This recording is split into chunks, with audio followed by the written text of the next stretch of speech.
عن الحسن قال: كان رجل، اسمعوا لهذه القصة، اسمعوا لها جيدا. قال: كان رجل من أصحاب النبي صلى الله عليه وسلم من الأنصار يكنى بأبي معلق، وكان تاجرا يتجر بماله وبمال غيره، يضرب به في الآفاق، وكان ناسكا ورعا. فخرج مرة فلقيه لص مقنع بالسلاح. قال له ذلك اللص: ضع ما معك فإني قاتلك. قال: ما تريد من دمي؟ خذ المال. قال: أما المال فهو لي ولا أريد إلا دمك. قال: إذن اتركني أصلي 4 ركعات، إنها الصلاة يا عباد الله. قال: اتركني أصلي 4 ركعات. قال: صلي ما بدا لك. يقول: ثم صلى 4 ركعات، فكان من دعائه في آخر سجوده أنه قال: يا ودود يا ودود يا ذا العرش المجيد، يا فعال لما تريد، أسألك بعزك الذي لا يرام، وبملكك الذي لا يضام، وبنورك الذي ملأ أركان عرشك، أن تكفيني شر هذا اللص.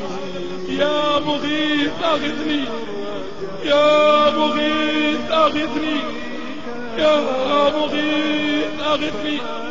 فإذا هو بفارس قد أقبل بيده حربة، قد وضعها بين أذني فرسه، فلما بصر به اللص أقبل نحوه فطعنه فقتله، ثم أقبل إلي قال لي: قم.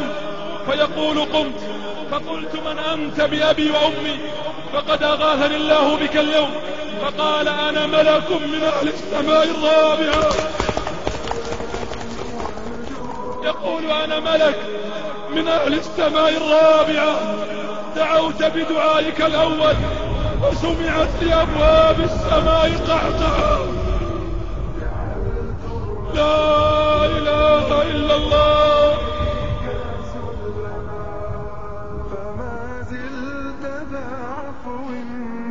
يقول: دعوت بدعائك الأول وسمعت لأبواب السماء قعقعة،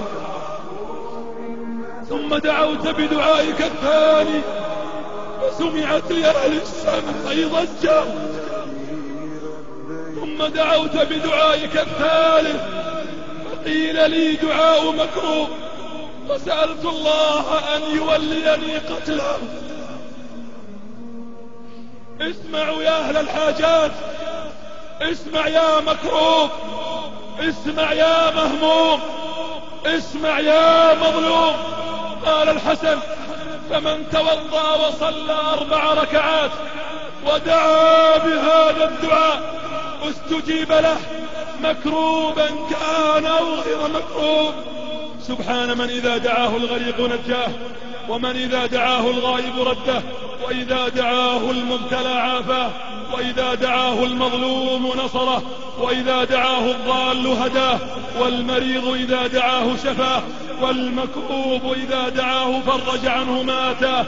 ليتنا ندعو الله كثيرا، ليت ضعفنا يتصل بقوته وفقرنا غرباء ولغير الله لا نحمي الجبال، غرباء وارتضيناها شعارا في الحياة، غرباء ولغير الله لا نحمي الجبال، غرباء وارتضيناها شعارا للحياة.